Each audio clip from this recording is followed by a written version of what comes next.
ಬಾಗಲಕೋಟೆಯಲ್ಲಿ ಮತದಾನ ಸಂಜೆ 6 ಗಂಟೆಯವರೆಗೆ ಮತದಾನಕ್ಕೆ ಅವಕಾಶ.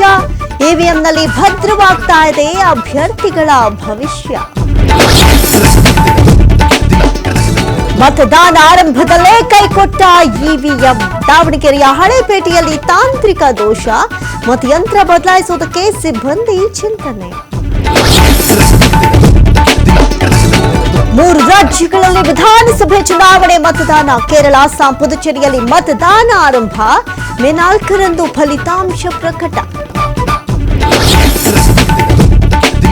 ಮಧ್ಯರಾತ್ರಿ ಧಗಧಗನೆ ಹೊತ್ತಿ ಉರಿದ ಗೋಡೌನ್. ಶಾರ್ಟ್ ಸರ್ಕ್ಯೂಟ್ನಿಂದ ರಿಲಯನ್ಸ್ ವೇರ್ ಹೌಸ್ಗೆ ಬೆಂಕಿ. ಬೆಂಗಳೂರು ಉತ್ತರ ತಾಲೂಕಿನ ಅಡಕಮಾರ್ನಹಳ್ಳಿಯಲ್ಲಿ ಘಟನೆ.